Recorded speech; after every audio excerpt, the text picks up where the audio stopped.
Alright, so we have another change in location again. But this should be our last one.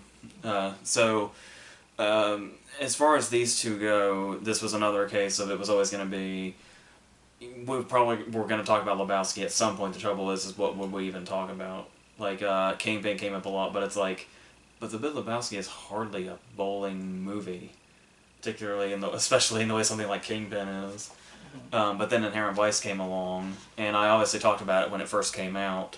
But when somebody recommended this one in the comment video, I had said that I could probably watch Inherent Vice at least 3 times and say something different each time, given the kind of movie that Inherent Vice is. And there were those constant comparisons with these two, where they call it's like I guess, I don't know if you could say new genre, but I guess with the inclusion, I guess you could say new genre given that new movies are starting to get included into it, because it's something that used to just specifically be Lebowski, and I think they're calling it stoner noir. So it's these. I think it's. I don't know if there's more off the top of my head, but I know there's these two, and then recently, Under the Silver Lake with Andrew Garfield was getting comparisons to these as well. Which I haven't checked out yet, but I do plan on doing that soon also, and then I'll talk about that when that happens. But in the meantime, I figured we go ahead and talk about these. And as I said, and as I promised, when we came up with the idea to do this, you hadn't seen Inherent Vice yet, so I showed it to you last night, and I was really curious what you thought. But I'm assuming we should probably start with Lebowski, right? Sure. The movie that basically is probably right up there with Rocky Horror in regards to basically defining the term cult movie. Like, the term cult movie gets thrown around like way too much lately. When it's stuff like this is exactly how that's defined, more or less. Do you remember the first time you saw it? I don't, actually. I want to say maybe it was in college. Maybe? That would make perfect sense. It might have been. It was one of those, when I first watched it, I thought it was alright. I didn't see the big deal. Yeah. And then I remember a couple years later, I revisited it, because I liked it well enough that I bought it on DVD pretty cheap. And I think cheap at the time was, I think I got it from the $10 shelf at Walmart. But funny enough, on the adventure we went on earlier, I never saw any copies of it, so it's not hanging around that cheap anywhere. Usually you see the newer copy of it where it's the black cover with just the dude's face now. Yeah. But on a rewatch, I realized, like, it's like I got the joke the second time. I got the whole thing. Yeah, I'm really curious. I don't know that I've ever met anybody like that, but I've always wondered about the people that saw The Big Lebowski as love at first sight. Because a lot of the people I know that love it weren't like that. It took a few times. There was we were lucky enough to see it in theaters back in August, and you could tell there were a few people in costume. There was one group of 4 people, and it was 2 dudes, 1 Walter, and a Valkyrie mod. Yeah. And then there were a couple people like behind us who had brought their friend. And when you went into the bathroom after it was over, those people were standing next to me outside it. And the guy just said, "Nope, I still don't get it." It's like, I'm trying, but I just don't. So, but when I think about people like that, and I think about the fact that the movie basically feels like one big in-joke now, because it has such a following, and you could say just about any quote, and somebody will recognize it, it makes me so glad and so grateful that I'm one of the people that loves it. Because I almost feel like you would have to feel like such an outcast to watch this movie and not get anything out of it. Like, you would have to feel like an outcast. Plus, there's so many mainstream references to it anymore. Yeah, there was even, like, all the way down to, what was it, the Powerpuff Girls? Had, like, Walter and Donnie standing around, so obviously because the creator's such a big fan. And it's one of those cases where it's becoming, like, on the level of The Wizard of Oz, where you can just say one line from it, and then somebody could say the next line. And it's like, even if it's like a person it could be your worst enemy or a total stranger, and like, you could say like, just randomly, phone's ringing, dude, and whoever says thank you, Donnie, first is like your new best friend. Or whenever you're in a disagreement with somebody on something, and they come back at you with, well, that's just like your opinion, man. Yeah, you hear that so much now. Yeah. It's also on a lot of like internet boards. I see it as a response to like opinion posts. Yeah, and both it and Walter saying like, "Am I the only one around here who gives a shit about the rules?" It's one of those cases where you always see it as memes, but it's always a picture from the wrong scene. Yeah. You're not wrong. You're just an asshole. Is one for some. I think the meme picture of that is in the bowling alley, which makes no sense because he says it in the car. Yeah. But still, people just get it immediately, and that's the magic of it. No matter what the context was initially or not. And it's funny because there's lines in the movie like that you wouldn't think would be recognizable like that. You would think that everybody would quote, like, this is what happens when you fuck a stranger in the ass. But you hardly ever use that one used. It's always the little ones. Yeah, it's like the more you get to know the movie and the more you get to know people that know the movie, like the more small and obscure the lines get that are still recognizable. And then, because you got that book a while back, and I think it's got like a whole, like it's almost got like a glossary in it where you can like, if there's like a normal everyday phrase, here's a Lebowski quote you can use in its place. Do you want to show that off? I'm sure most people know what it is. And it's, I went through that whole book like in one sitting once. And then I love the back of it too. It's Jesus cleaning his bowl. And we're trapped in here with the cats. Hopefully they're not making too much noise. Yeah, and of course what I always thought was really weird, and there's a lot of the history of it in that book, is how this movie came to be. Because it seems totally random, and you would think it's just something the Coen brothers just sort of came up with. But there's like it's such an odd equation that brought this movie to life. Because the starting point was The Big Sleep, the Howard Hawks movie with Humphrey Bogart and Lauren Bacall, which you can see a lot of in the movie. But they threw in a lot of like real life figures into it. Like there's the dude that they actually know. Walter's based on like 3 different people, mainly John Milius, which is funny to me every time I think about it, because John Milius is the guy that he wrote Apocalypse Now, and he wrote and directed Conan the Barbarian and Red Dawn. Have you ever seen what he looks like? He looks like Walter. Really? Or Walter looks like they copied his look and just put it on Goodman. And also, what's the guy's name? Louis Abernathy, the guy that worked with Bill Paxton in Titanic. Walter's a little bit based on him too. Like, that guy, I believe, is the guy that actually went. He and another guy went to a kid's house after his car was stolen and found like homework in it. And like put them in wrappers and dressed up and did the whole thing, pretended to be a private investigator. That whole thing like actually happened with that guy that was in Titanic in real life. That's funny. And they took that event out of it and put it in there. I think there's even more. I think Philip Seymour Hoffman even said Brant is supposedly based off a real guy. Yeah, I remember seeing that. Yeah. And it's like just these random people that the Coen brothers know, and they were like, "What if these guys we know were in The Big Sleep?" And that's basically what this movie ended up being. With the whole bowling setting also. So, should we talk about Bridges first, and just that character in general? Sure. Because it's one of those cases where what I think makes the dude so amazing as a character is the fact that there's obviously, I guess you could practically call it a religion now surrounding him. But the thing about it is, normally in movies like this, when there are so many colorful characters and so many supporting characters, it's usually the lead character that's like the least interesting. Kind of like what we were talking about with Seinfeld yesterday.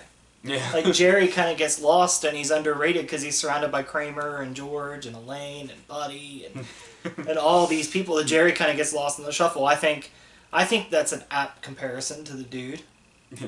And what Bridges brought here. And what's also great is people have started to notice that Jeff Bridges is basically the dude in real life the older he gets. And it's like the fact that he says this is like the one movie of his that he'll watch over and over again. And it's like to know that not only is this is pretty much Jeff Bridges in a nutshell, this character, so it kind of adds to the realism also. Like not only is he actually based on a real dude, but the dude that plays him, who's an entirely different dude, who is a now Oscar-winning actor and has like 7 nominations to his name, is basically the dude personified. And loves and embraces that. Like I told you, I would love to get in on a contest where the winner of the contest just gets to watch The Big Lebowski with Jeff Bridges. Yeah. Because, like, imagine how disheartening it would be and how different you might see the character if the dude was played by an actor that, like, hated the part and hated the movie. But the fact that Bridges just embraces all that so much really comes through in the character also. You can, like, feel the love. I just want to watch, like, I just want to sit there and watch it with Jeff Bridges when a funny scene happens and he's, oh, like, he's laugh. Because then and that's the thing too is you're like Jeff Bridges is one of the most famous things about him is his laugh, but then you remember the dude never just as laid back as he is. He never laughs. He never gets the chance to. He's always in some sort of deep shit. Yeah. And that's why it's so miraculous that he is the way that he is, and I think that's why the character has stood the test of time so well and will continue to. And people can really get behind him and his whole, I guess you could say, philosophies. I think they're called dudisms in the book or something. Yeah. And the fact that we don't really have a whole lot of background on him, but there's so many mysterious things about him. Like, according to The Stranger, he had loving parents. I don't know if he just meant that in sort of the figurative sense, or if we're supposed to go on that. But then there's like the line that always gets me is at the very beginning. I think it's his last line right before we go to the opening credits. When they're talking about, when they realize he's not the Lebowski they're looking for, and it's like, he's not a millionaire, he's, this deadbeat. And as they're leaving, he yells out, well, at least I'm housebroken. And if you think about that long enough, you're like, he is, but how? And how long has he been? How long has he been in this scenario? How does he have this place? How does he have his car? Like, where did all this come from? There's, such a mystery around it that it's really not important enough to find out. It's just we don't know how these things were established for him. Yeah. And he can pay to bowl. That's not cheap. But then you see him he has all these things, and then he writes and future dates a check at Ralph's for 69 cents. He's got all the ingredients for his White Russians too. Yeah. That can't be cheap when you add it up either. But no, it's it just is. If I suppose if you look up the dude they based him on, I'm sure there's probably some explanations in there, sort of like that weird Tommy Wiseau thing where it's he just has an endless pit of money that nobody knows how it happened, almost something like that. But so yeah, and then so you've got that at the center, and then you've got this whole opening that kind of sets the mood also. I was trying to remember recently. Apart from him seeing the this aggression will not stand thing on TV when he's writing the check, is there any other indication this is in the early 90s? Because The Stranger tells us that, and we see that on TV, but then I don't feel like anything ever alludes to it again.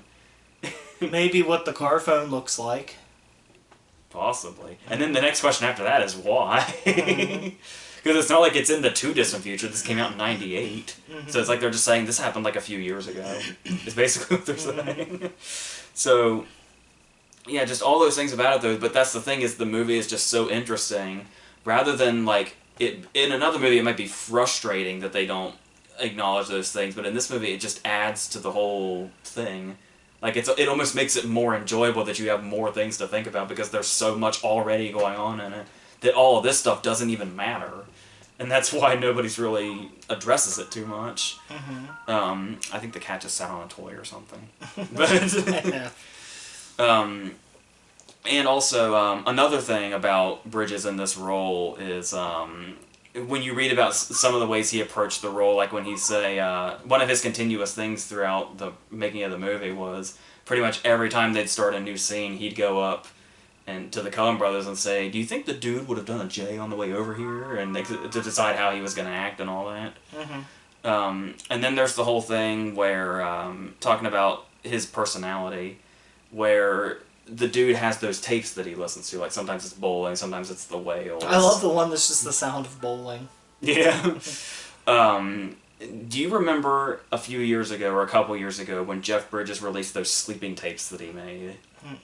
And he released them for free. I can't remember exactly what the purpose was. He made, those tapes where you put them on and they're supposed to soothe you to sleep, but it's his voice, and he's just saying random shit and being his weird self. It's something definitely the dude may have done later in life, given that that's the way he also relaxes in the movie. Where there's one point where he's trying to get his wife to participate. And she's not really into it, but it's on the tape, and he just left it on there. I'm sure those are on YouTube or something. There was a website or something, but just to say you looked into it, I would look into it. I also like how he gets he's known for being so laid back, but he's also so easily annoyed because of everything that's happened up to this point. One of my personal favorite instances of him being annoyed is when they're on the way to the drop, and Peter Stormare calls him, and he's like, Dude here. Who is this? Dude. And then there's some stuff like his relationship with his landlord is something really nice, where we only get 2 scenes of it, but it's enough to like leave this impression. I guess the guy that plays the landlord is like always approached about it, like his whole dance routine and all that, and the fact that the dude says... I think he's somebody else that's based on somebody they knew. I think. And then it's one of those cases where you can tell that, like, he just wants to really he would just rather be friends with the dude than be his landlord, because whenever the rent comes, he's like, it's... And his response is just far out. And then he does show all the shit he's got going on right now. All that shit, and he showed up for the dance thing in this practically empty theater. Yeah, he did make time for that. It's like, there's something to that relationship that's really nice that's not really explored. That doesn't really need to be, because, interestingly enough, those 2 scenes cover it. The Coen brothers are fucking masters of making memorable characters out of, like, 1 or 2 scenes. So, that's... I can give examples of that all day. The first one that always comes to mind is the bear guy in True Grit. Or Adam Driver and Inside Llewyn Davis.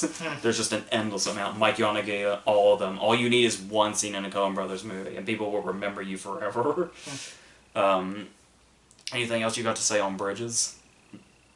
No, but going with those characters that you say don't have many scenes, but are memorable, I think you could put John Polito from this movie in there, too. Yeah. The Coen Brothers really knew how to use him, too, because he had been the villain in Miller's Crossing, like, 7 years prior to this. Or 8 years prior to this. The Barton Fink was 91, Miller's Crossing was 90. Yeah, and what's your favorite line with him? Who the fuck are the Canutes? I actually, a few weeks ago, I was driving on the interstate, and I passed by a tractor trailer that on the side had Knutsons on it. It was spelled the same way, and I was like, that's great. If I hadn't been driving, I'd have taken a picture. And texted to somebody and been like, who the fuck are that? See if anybody got it. Do a friends test. Okay, surely you got a handful of friends that would have known that. So, should we go on to Goodman now? Yeah. Because Goodman here just created something absolutely legendary. Because, obviously, you've got the dude, and like I said, you can practically build a whole religion around him. But Walter here is, like, just as big and memorable. And here's the thing, is that John Goodman has a very long line of very memorable roles. And just in general, everybody's extremely familiar with him. But the crazy thing I found about Walter is, I don't know if it's the hair, but even then, you can tell, if you watch Roseanne in the later seasons, you can tell when he went and shot this. Because it was when he cheated on Roseanne and she kicked him out of the house. And when he came back, after a long break of not being on the show, he had the Walter haircut still, and the beard. And it's like, you could tell that's where he went. But even so, I feel like he is so immersed in Walter that any time I watch any other John Goodman movie, it just kind of never occurs to me that he's Walter. I almost see Walter as his entirely own entity, like separate from John Goodman. Which is interesting because there's so many John Goodman isms in him, like the outbursts and all that. But still, I always just see him as a separate character, no matter how familiar with John Goodman we are. Do you feel that way also? Yeah, he's kind of his own animal. And it's funny because when you look at Walter on the surface, he looks like somebody that is the complete antithesis of the dude. Yeah. Because he's so high-strung and so aggressive and so loud. And sort of similar to the relationship between Doc and Bigfoot in Inherent Vice, where it feels like they're from totally different directions, even though they're friends here and somewhat, I guess you could call them enemies in Inherent Vice at least a little bit. They have to antagonize each other. Yeah, there's some animosity there, but it's not, I don't think it's malicious. I think it's just... Yeah. They just like to fuck with each other. Because I think I was looking into it, and Inherent Vice is kind of like when you look at Doc and Bigfoot, especially in the political era that it's set in, it's sort of intentionally like Doc's sort of the liberal side and Bigfoot's sort of the conservative side and the way they combat. Yeah. But the fact that they're like best friends in Lebowski is like a totally different monster, and how they're constantly at odds. One of my favorite moments that perfectly sums up their relationship, you know what line I'm talking about? Just perfectly sums up their relationship. Is after, I can't remember what's exactly happened at this point. One of the many times, Walter has fucked up so many times, I can't remember exactly which scene this follows. But it's when he's on the phone with him, and he says, fuck you, leave me the fuck alone. Yeah, I'll be at practice. Hang up. It's like that perfectly just puts their whole relationship in one thing. And what I like too is we don't. It's not one of those things where we dive in and find out where it came from. We accept it as it's presented to us. Yeah. There's no need to say like, oh, remember when we did that? No, all we know about their past is that Walter was in Nam. Yeah, because another big question people always have is how the hell does Donnie know Walter? Mm-hmm. Like, how the hell does Walter know any of the people he associates with? And what's funny is you would think that Donnie would be closer with the dude because their personalities click more, but Donnie and the dude hardly interact. Yeah. All of Donnie's interactions with Walter. Yeah, because we were talking about, because there's that theory that Donnie is just like Walter's Vietnam buddy that died, and that's just like his spirit hanging around. But then it's like the only scene that negates that is, I think, there may be more, but the only scene I'm gonna always think of that negates that is when the dude's walking away and his phone's ringing and he says, "Phone's ringing, dude." And he acknowledges, "Thank you, Donnie." He acknowledges. I've seen even that try to be explained as Walter goes into a different voice whenever he's talking. Like Donnie comes out and dude recognizes the voice as he's walking away. That'd be so weird to see. See Walter have that dimension. But if there was a movie that could add that extra layer but never outright present it, it's that. There's also something unspoken about Walter that I always liked. Mm-hmm. When it's like, what does Walter do for a living? And then he does security. Yeah, I was gonna say when he pulls up for the drop and he's standing outside the building and says "So check security." That's all they tells us that, and we're like, "Yep, of course." That's exactly what I thought he was probably doing. Because you can just see him like telling people, like being a know-it-all about what they need to do and all that. Mm-hmm. Can you imagine how many times in a workday he probably says "Am I wrong?" to his customers? Yeah, or how many times he's used like a sneak attack in Nam to justify selling a camera or something. Yeah. And there's also the whole continuing thing where he's like half his dialogue is "Am I wrong?" And like there's quite a few times in the movie where he is. Like I think I was reading in the book like the dog breed isn't even the one he says it is. Mm-hmm. So yes, he's wrong all the time. I think there's even one moment where he just says like "Am I wrong?" and the dude just says "Yes." And then I love how he's one of those people, we all know them, that not only are they wrong, they're loud wrong. Yeah. They're loud with how wrong they are. And they'll get even louder if you try to prove them wrong. Mm-hmm. And then also, especially these days, you see a lot of people like that. But then there's also the whole thing where when he's super, super offended, he gets quieter. Mm-hmm. And the one scene that I noticed this is there's one thing, besides Nom, there is one thing that Walter will never let rest, and that Shomer Shabbos. Bowling. Which that comes into. Mm-hmm. And the Shomer Shabbos scene is him getting loud about, do not fuck with my bowling. Mm-hmm. But then there's one scene where he gets quiet about do not fuck with my bowling. When they're at the bar, and it's like, you know what, fuck you, Walter, and fuck the tournament. And that, fuck you started that, but it's fuck the tournament. Like that's the part where he's like, "Oh no, I almost kicked the dude's ass for saying that." There's another scene I was thinking of that's like that too. I can't remember what it is. Oh, it's when they're arguing about how the dude's telling him that he changed his religion, and he's like, "You're not even Jewish, man," and he goes, "Not even Jewish?" So that's what I thought of whenever you first mentioned that, when he gets quiet. I forgot about fuck the tournament. See, and going on all this, we can just go, like, a lot of people like to use this as a gauge about whether or not a movie can stand the test of time. Like, it's an argument that's thrown tirelessly at Avatar. But it's the whole idea that for a movie to stand the test of time, you have to be able to quote it, like, endlessly. And there is, I think it's overblown in some cases and not appropriate in some arguments. But in cases like this, yeah, like the fact that, like I said, the quotes are basically their own language you can use out of context. I think a movie that tried to do this, that proved the theory that just because you can quote the shit out of it doesn't mean it's going to stand the test of time, is Napoleon Dynamite. Oh god, yeah. Or any Apatow movie. Anchorman. Anchorman's still got some good ones, though. Yeah, but it's also like, not only does this just have great quotes, but it's quotes that you can never put in another context except for in this movie. The one that comes to mind immediately, a quote that everybody knows that has seen this movie, is, "I can get you a tow by 3 o'clock this afternoon with nail polish." What other possible scenario can you put that line in? But it's a line that everybody's familiar with. And those are, like, everywhere. Like I said, even, like, the most insignificant lines. I was telling you just the other day, the line that always kills me when it catches me off guard is when Brant suggests that the reason they called him is because the reason he was attacked might have to do with Bunny's kidnapping. And the dude's response is, "You think the carpet pissers did this?"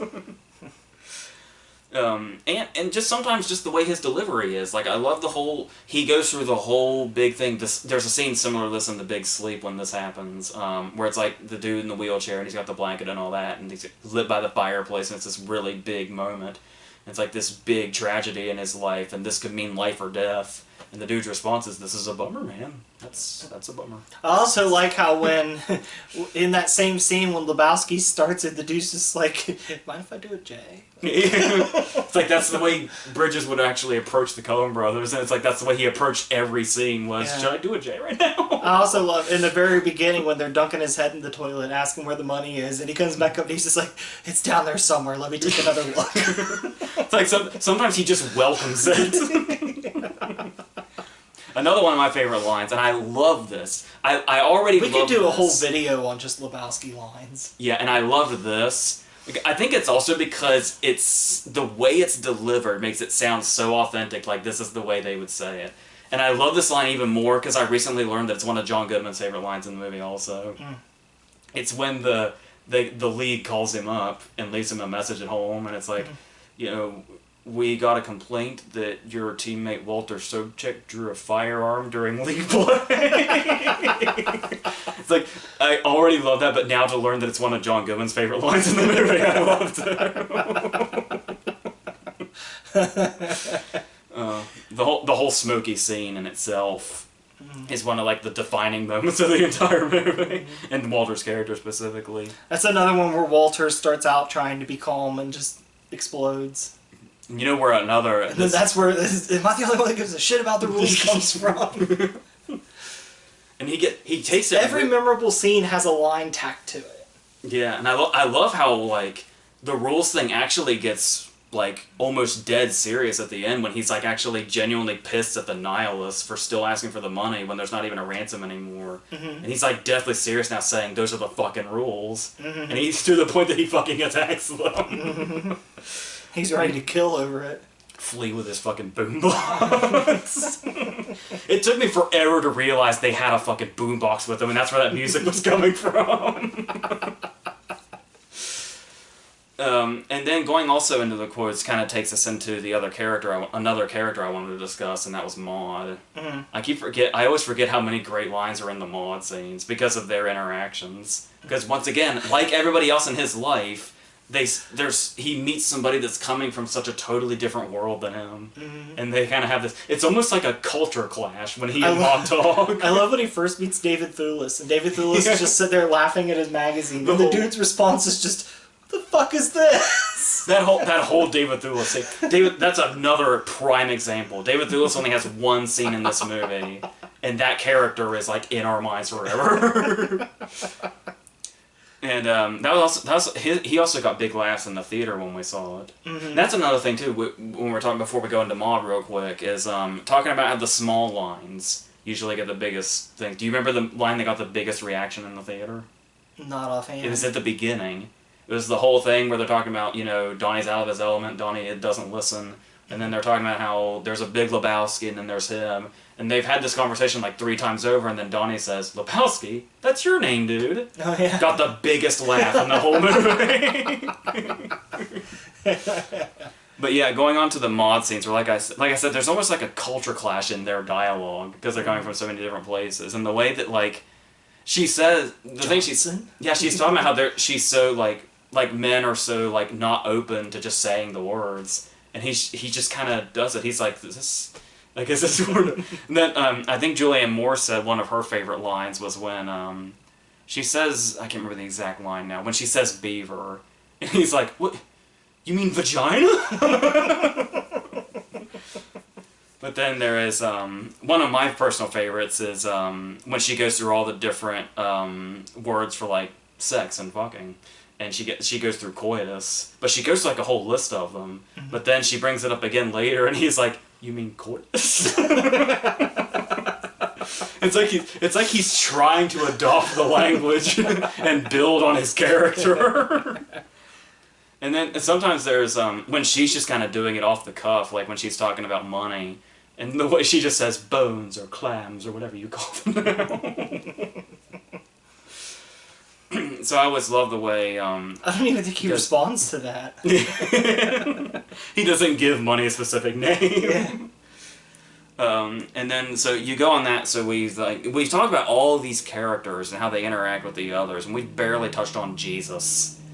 And it's like, once again... The one getting his own movie. Yeah, and that's the thing, is it makes such an impact, you entirely forget Jesus has like 2 scenes. And he's barely there. He really does not serve a purpose.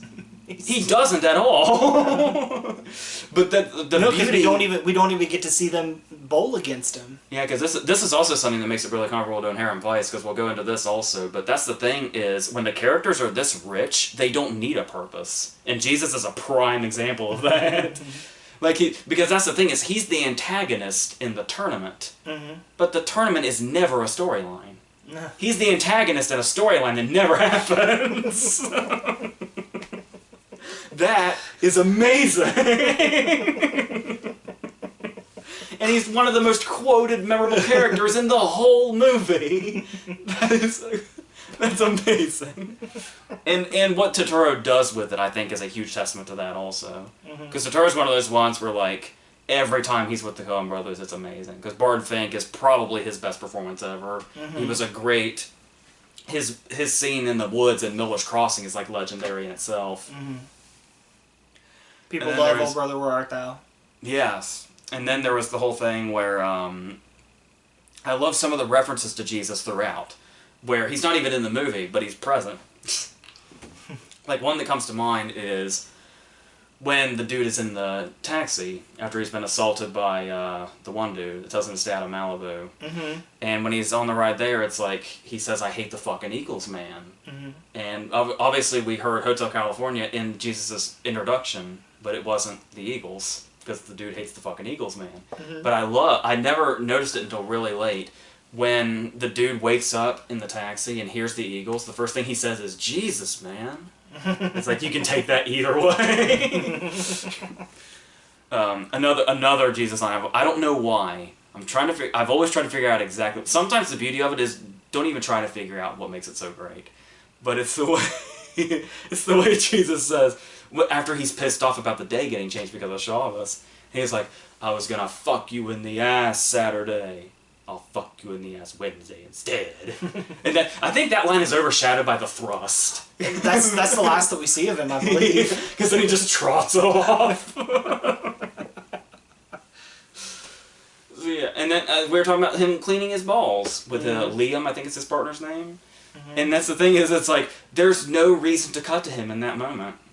But because we're just basking in his presence, it's like, I want to know when exactly they decided in the scene, like, this is the moment we should just cut to that.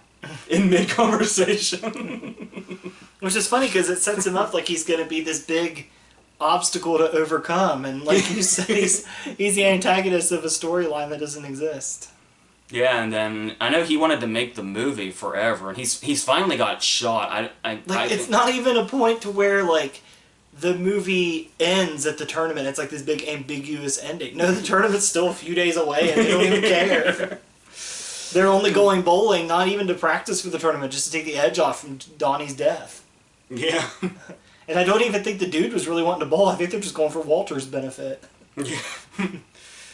Yeah, and as far as that Jesus movie goes, I know it's, he tried to get the Coen brothers to write it, but then I think he just had to take it into his own hands, and then it's like a remake of an unconnected foreign movie, which makes sense, since this is just such a cobbled together thing of different things, different inspirations, and like the whole plot is going to be like that Jesus was framed as far as being a sex offender. Which, I was telling you, I said, I wonder if this movie was made 10 years ago, if we wouldn't have even done that. We would have just followed Jesus and he would have just been our main character pedophile. Yeah. And then, because that's the whole thing. Because in this movie, he doesn't have any redeeming qualities. The two things we know about him is that he's a pervert and he's an asshole. That's all we know. And he's bowled 300 perfect, or he's got bowled 300 score perfect games because of his rings. Mm-hmm.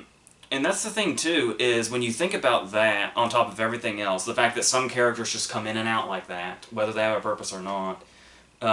Just the surreal take they do on this movie, where it's like they have these surreal scenes, obviously, where like we got a lot of that in Inherent Vice, where we're basically like trying to get inside the mind of the stoner. Mm-hmm. But the thing about it is that we've got the really big surreal, the dream sequences in Lebowski, like really bask in this. Mm-hmm. Like after he gets punched in the face and he's like on the moths on the flying carpet, mm-hmm. and then the whole gutter ball sequence, which might be the best scene in the movie. Mm-hmm. And that stuff just makes it feel so surreal. But then there's the stuff where, like, just the way these characters come in and out, even in just their regular everyday life, it just kind of has this surreal feel to it, the way they just come in and out. Even the introduction of, like, Jackie Treehorn, where they got the Ben Gazzara cameo. Mm-hmm. I always love the line when he's trying to explain who Jackie Treehorn is, and he's like, he treats objects like women, man. It's like, I can never tell if he meant to say it like that or not. Because I honestly wouldn't be surprised if he meant it that way, too, or he just accidentally got him reversed. So yeah, and then the whole thing where it's like perfectly bookended with, the movie starts with people attacking him saying, "Where's the money, Lebowski?" And the movie ends with him attacking the big Lebowski saying, "Where's the money, Lebowski?" Yeah. And just every now and then also there's just like a slapstick, sort of throwaway gags. Like the truck, or the car running into the dumpster? That, and the visual gag of the chair blocking the door. It's like just stuff like that works. You don't need any words, anything. Yeah, I was just telling you the other day, sometimes I just randomly think about him crashing into the dumpster and I just lose it. I think it was Tony Hawk. Actually, they were interviewing people in that book about people that just love the movie, just random mm-hmm. people. And Tony Hawk was saying he thinks the beauty of that scene is that the whole purpose of it is that he finds Larry's homework. But he has to go through, he just went through the doctor thing. He goes to, flip his joint out the window and it comes back to him. He spills the beer on himself, has to swerve out of the way, and then crash into the dumpster. And all of this is just so he can find Larry's homework. It's like, because that's the kind of shit that happens to the dude. But yet he still manages to stay his cool self, despite every time something like this happens. So the only time he really explodes is at the end whenever he gets Donnie's ashes all over. It's like the very last straw. Yeah. And then he comes down from it so quickly. Because once again, that's his relationship with Walter. Mm-hmm. That's the fuck you, leave me the fuck alone, I'll be at practice thing. Just physically. So I was worried that there was really nothing we could say about Lebowski that hasn't been said already. Because, what hasn't been said? But, this is just kind of us throwing out there how we feel about it. Is there anything else you can really think of? No. So that's pretty much how we feel about that. So, yeah, and like I said, really, I can't express enough just what I was saying when we started about how I'm just so relieved that I love this movie. Because I feel like I would be so bummed out if I didn't feel in on the joke. Because it's one of those things where you just really feel like you're a part of something when you can love this movie the way so many people do. Mm-hmm. So yes, I'm very grateful for that. Also, you can't see it because of the angle, obviously, but in the room I usually do my reviews in with the shelves and the posters. I've had a Lebowski poster on my ceiling that you got me mm-hmm. for it's been up there for 10 years. Mm-hmm. And so, I think it's even one of the ones I think that survived a ceiling fan debacle. Yeah, my Super Troopers poster kind of we lost an edge of to the fan, but the Lebowski poster lives on. So should we go on to Inherent Vice? Mm-hmm. I don't know how you're going to feel about this, but I want to thrust this on you immediately. Hmm. After having watched it last night, how are you feeling right now? I don't know. It's really hard to get into. I struggled to get into it. You were actually, because I was worried about how I was going to feel about it, because me and you had the same opinion on The Master. Because, like, you consider yourself a fan of Boogie Nights, right? Yeah. And Magnolia, Punch Drunk Love, There Will Be Blood. I haven't seen Punch Drunk Love, but the other three, yeah. Oh, you've just seen parts of it. Yeah. And I was telling you, you said just the other night you were telling me you hadn't seen Heart 8 yet either. But you would say you like Paul Thomas Anderson for the most part, right? Yeah. But yeah, me and you both had a lot of trouble getting into The Master. I still don't really care for The Master that much. I didn't either. So do you like this better than The Master? Yeah. Yeah, I like this better. I think where it has a lot in common with Lebowski is it's driven by characters. Joaquin Phoenix is a lot of fun. He's definitely a dude-like character that thinks he's more competent, but at the end of the day, he's really not. Yeah. He's about the same competence level as the dude. As much as I like Joaquin Phoenix, one of the characters I really took to in this movie and got a lot of joy out of was Bigfoot Bjornson. Yeah. I love Josh Brolin. Josh Brolin, for the most part, can't do any wrong. I love the running joke with the chocolate bananas, where he just watches him do that. Yeah. Well, the thing I noticed when I was watching it again with you was when you talked about him thinking he's under the impression he might be more clever than he actually is, and Bigfoot's kind of the one that kind of confronts him and says, basically, no, you're an idiot. Yeah. Was that if you see Doc as dim-witted, there's a lot of Shaggy from Scooby-Doo in him. Because he's got just the Shaggy look, and generally he's got like the hippie vibe. He's trying to solve a mystery. He says the word zoinks. Yeah. That cannot be a coincidence. But the interesting thing is that Shaggy's other trait, the only one that Doc doesn't have, is that he's eating constantly. Which is a trait that Bigfoot has for some reason. Yeah. Moto pancake. The pancakes. Yeah, and I think another reason you may have had, I wanted to just kind of put it on you, just to see what your general reaction was, even though I probably should have explained. It's similar to Lebowski. I mean, you knew we were going to comparing it to Lebowski, but I don't imagine you were expecting the plot doesn't matter thing. Yeah. because the thing about that is where it's like, Inherent Vice is definitely just a feeling of a movie. And it's like we were talking about Lebowski, where it's really just about... I just watched it last night, and if somebody asked me what the plot was, I don't think I could nail something down. Because there's so many going on. Yeah, like when I told you, when he finds Eric Roberts, I'm like, oh, this is going to wrap up. Nope. And it's like sort of the way the dude kind of just wanders around just being himself, and the situations find him, is what happens to Doc also, where like, he's a private investigator, but it's like every 10 minutes, like somebody is coming up to him for something, and then eventually they accidentally connect. Everything he uncovers unlocks like 10 more side quests. Like, and then sometimes they come weirdly full circle. That's how I feel Inherent Vice was. I feel like Inherent Vice is a giant like side quest. Where like like we were saying how it's like the movie, like intentionally the movie is like constantly distracted, sort of like the character himself. And it's just like, oh, I guess we're going in this direction now, and then it's like just a little, like, he'll see something shiny, and it's like, oh, we should probably follow this. And then that's just what the movie is. Doc would have felt right at home in Toy Story 4. God, that was bringing that way around. Yeah. The first review we did and the last one we did this weekend. Bring back this one, Am I Wrong? Yeah, and then there's, I also like the whole feeling that it has, when you talk about the movie just kind of being a feeling more than anything else, the way they set up how we're kind of seeing it from his point of view, where it's like there's a lot of use they get out of paranoia and a lot of use they get out of, is this a hallucination or not? There are so many scenes in this and so many characters where you're like, is this person even real? Like, and after a while, that's the beauty of the movie, is after a while you just kind of stop wondering. Especially when he keeps seeing Owen Wilson everywhere. Yeah, and Catherine Waterston. He runs into Owen Wilson like what, 3 different times? Yeah, in 3 different places. The first one's especially suspicious because it's like he's already done the Jenna Malone thing, and she's like, "Yeah, my husband's missing," and we learned that it's Owen Wilson. And then he meets. So he has that funny reaction to the baby's picture. Yeah.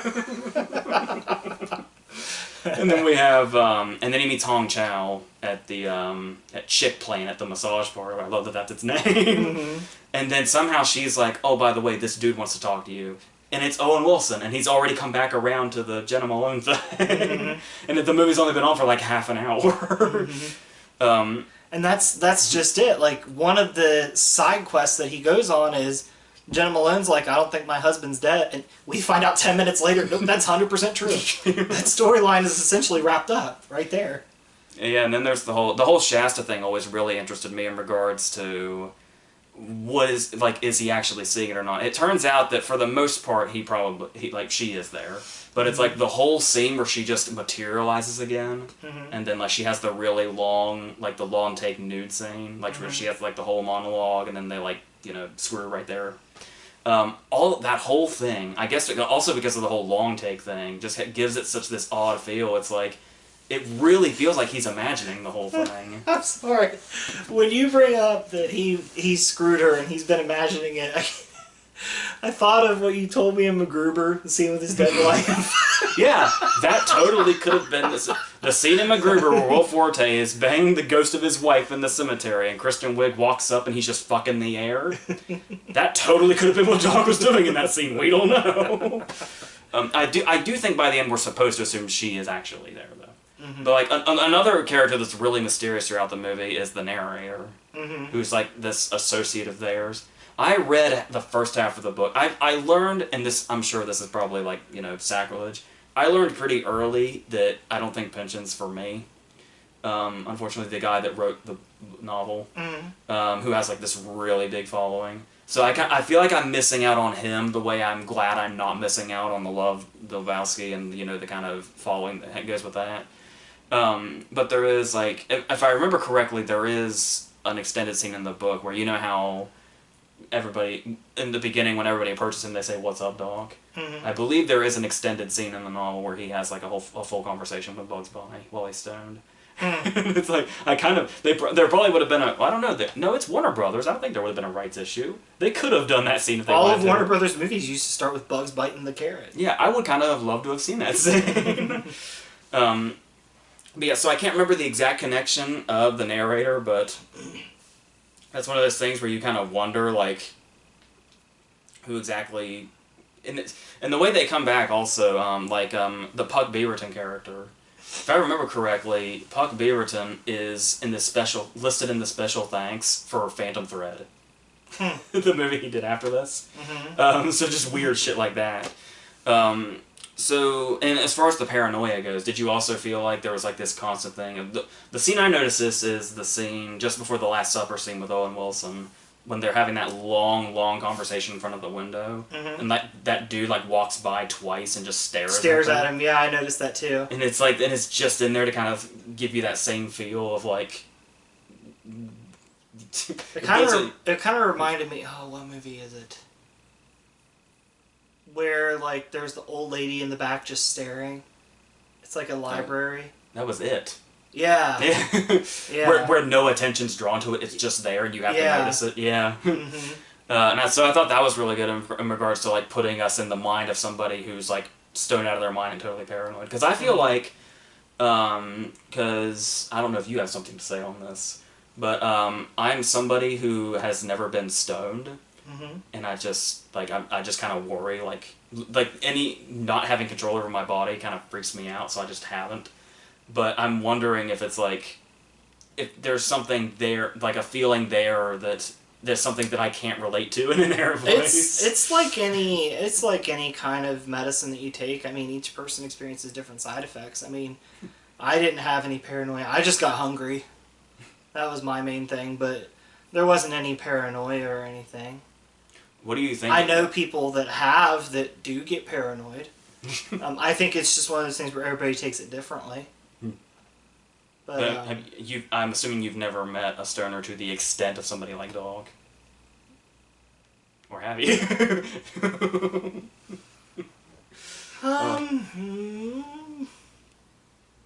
Yeah, kinda. That's very interesting. What do you think about like the look of it, like the cinematography, the way how it actually? Did you notice it has like a sort of look to it, like it actually looks like a movie from the 70s? Yeah, like it has like an older look to it. Mm-hmm. Because I know it looks like one of those movies that was like shot on classic film as opposed to like digitally. Yeah, because there was because back in the day, obviously, Paul Thomas Anderson got compared to a lot of different directors. Like when he did Boogie Nights, it was Scorsese. When he did Magnolia, it was Altman. When he did There Will Be Blood, it was Kubrick, etc. But he's gotten a lot of Altman comparisons outside of Magnolia, also just for the fact the way he works with his ensembles. But if you take ensembles out of the equation, I know a lot of people thought this movie was akin to The Long Goodbye as well, the Robert Altman movie with Elliot Gould, who I believe is also playing the same character that Bogart is in The Big Sleep. So Back to that. yes. So Marlowe is his name. That went out of my head for a split second. Yeah, so how did you feel about just kind of the cast in general? I mean, it's a good cast. I mean, the way everybody keeps popping back up. Yeah, like Joaquin's a lot of fun as Doc. Loved Brolin as Bigfoot. Benicio del Toro. Yeah, he's his lawyer. Martin Short. That's the thing about Martin Short is I always wish he had more screen time, but I also almost wonder if the beauty of the character is the impression he makes with just the 2 small scenes that he has. Because it's like he's this one. There's the scene in the office, and it's like, oh my god, this is like the Martin Short role I've always wanted to see him do.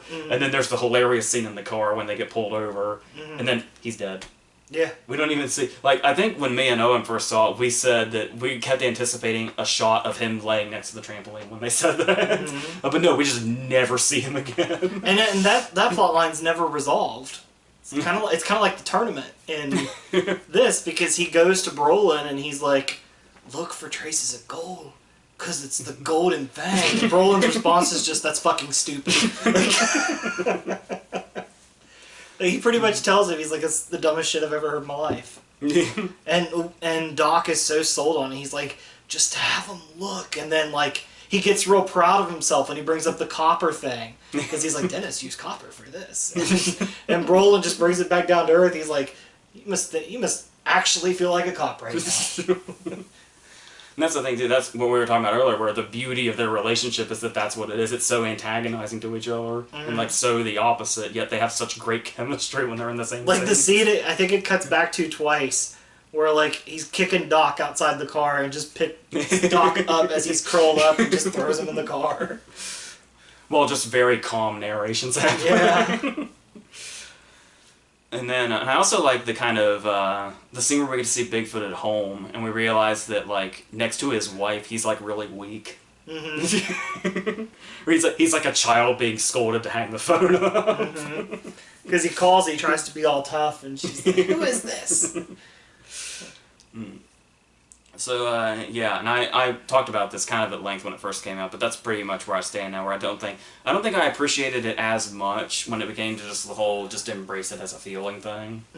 And just let the characters do their thing like you would in something like Lebowski.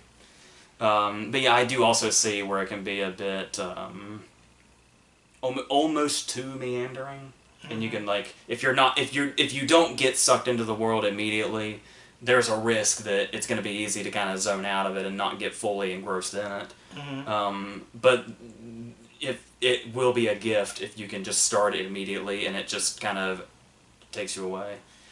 I think the best place to initially watch it would be in a theater type setting, free of distractions. Yeah.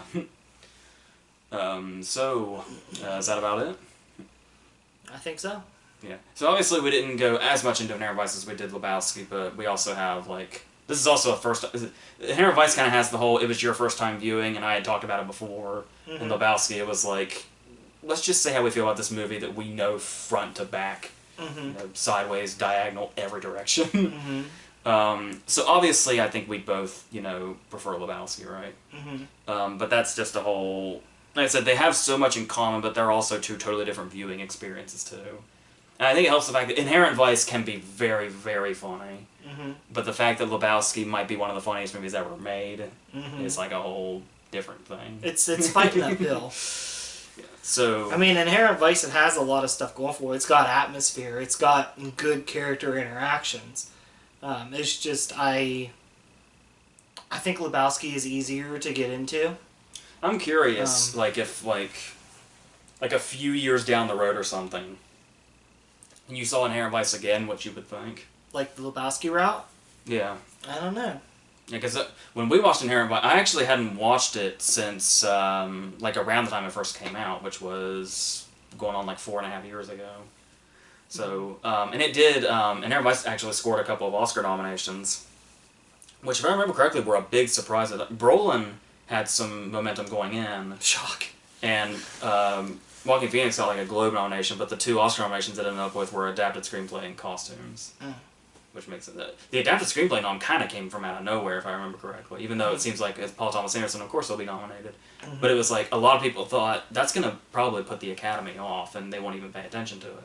So when it popped in with those two, it was like, oh well, all right then, they got somewhere.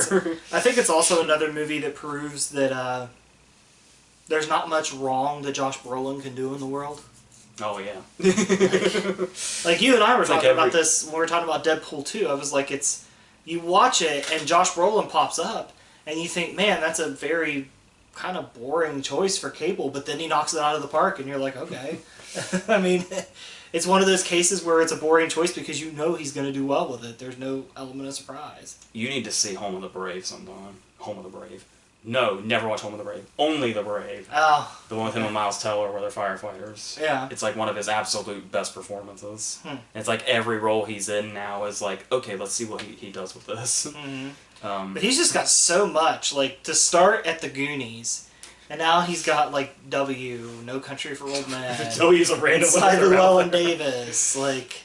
Or not Mm-hmm. Inside Llewellyn Davis. He's Llewellyn Moss in No Country for Old Men. I always do that. And both those are Coen Brothers movies. So yeah. What am I thinking of? Probably what you just said. Probably. The fact that his name is Llewellyn Moss. He was in a Western not too long ago. What was it? True Grit? No, not True Grit. He's great in True Grit, though. Another one that he only... I mean, it's not their source material, but it's True Grit's another one that the Coen Brothers just show one person for like a scene or two, and it's fine. Like, Brolin gets a chance to shine. I think his only scene is the end. Yeah. What was the line I used to always quote him? I know you. Yeah, that's it. All the way back. Alright, so is that it for this one? Yeah, I think so. Alright, I'm not... We'll have to do a Brolin video sometime. Yeah, I was going to say, I'm not totally sure what our next one is. I may have to go solo on the John Hughes one. But we'll see what we can do with that. Make some suggestions in the comments. You know, we took this suggestion, you know. Yeah, I got a bunch of them in the comments video. I'll have to go back and see what those were again. Yeah. Just keep in mind, I don't have access to as many movies as a lot of people. I mean, I have streaming services, but still. We won't go into that all that over again. No, we don't need to get you fired up. But alright, so I think that's going to be it for this one. And until whatever the next one is, I think that's it.